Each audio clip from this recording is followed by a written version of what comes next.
Kita beralih ke sorotan lainnya, Saudara. Perwakilan militer yang tergabung dalam Military Attached Tour dari 22 negara sahabat Selasa pagi berkunjung ke Lanut Sultan Iskandar Muda, Blangbintang, Aceh Besar.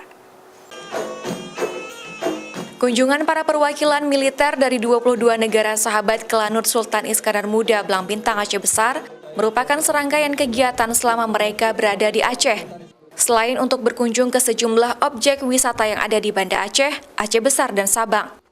Para perwakilan militer tersebut juga diperkenalkan kepada prajurit Lanut yang menjaga keamanan udara Indonesia di ujung barat.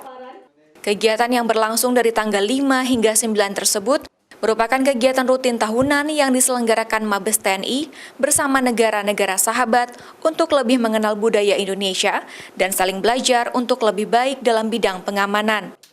Rekan-rekan kita militer atasnya negara-negara sahabat yang diakreditasikan ke Indonesia untuk mengenal lebih jauh masalah budaya Indonesia, kemudian juga mengenal mengenai objek wisata di daerah, dan juga tentu saja yang paling penting adalah memperkenalkan bagaimana kita memiliki komando kewilayahan di daerah untuk kemudian dapat dikembangkan ke arah yang lebih baik, khususnya di bidang pertahanan. Sementara itu, salah satu perwakilan dari Papua Nugini mengatakan Aceh dipilih menjadi salah satu daerah yang dikunjungi tahun ini, dikarenakan ingin melihat pembangunan dan keamanan di Aceh pasca tsunami yang terjadi pada 2004 yang lalu.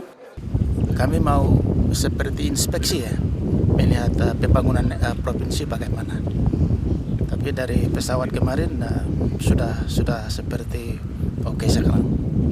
Selain mendengar paparan tentang Lanut Sultan Iskandar Muda, para militer dari negara-negara sahabat tersebut juga menyempatkan untuk mencicipi kopi Aceh dan membeli sejumlah souvenir seperti rencong yang merupakan salah satu senjata tradisional khas Aceh.